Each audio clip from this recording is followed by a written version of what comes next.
I wanted to come on here and elaborate on our conversations regarding assessment. My experience growing up was as a student, whenever I got something that was marked or evaluated, I would take a look at the number, the percentage I got, the grade, the letter, whatever it was, or if it was 1 out of 5 or 5 out of 5, I would just look at that number, and that would be the extent of my interest in it, the extent of my reflection on it. It'd literally be just to look at it, know what I got, and put it away. Never look back at it again.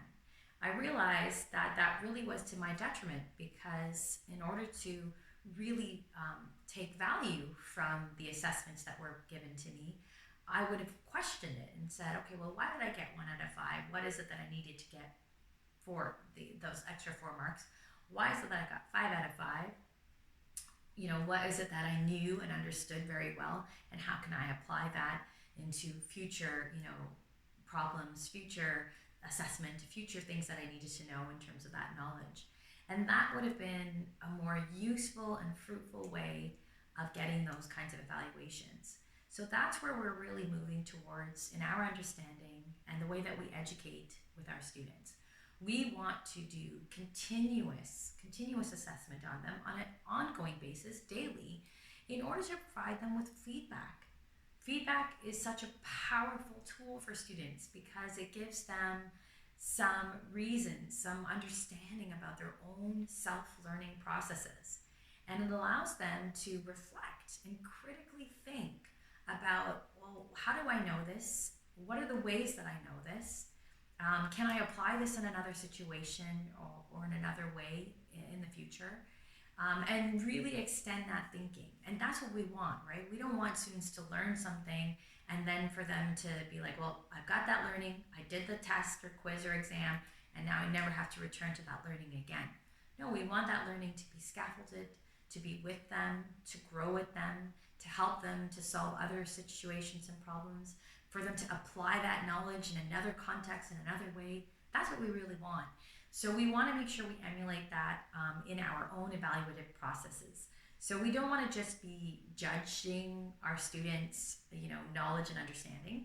We don't want to only evaluate it and give some sort of numerical or quantitative value to it.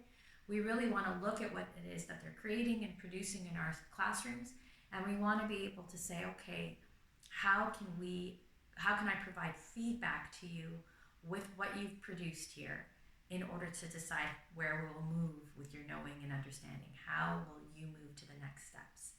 And that is empowering. That really gives students the ability to understand and self-regulate in terms of their own learning. It is part of their social emotional learning too, because now they're building confidence, not around what they know, but also around their mistakes, because they start to say, well, okay, I made this mistake, but this is how I can move through this and how I can move forward. And it doesn't look like I just failed. It doesn't look like a failure. It looks like a work in progress, and that's what we want.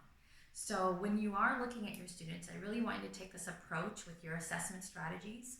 Think about your philosophy for teaching and educating, and really, really focus on giving students powerful feedback on an ongoing basis. So that way they're growing as growing as students and growing their knowledge in ways that will really, really empower them in the future. So that way everything that they're learning in class, no matter what it is actually a benefit to them, a benefit to their growth. And they recognize that in every aspect because of the feedback that you provide to them. Right, so thank you very much. That's all I wanted to share with that area. And I'll be back.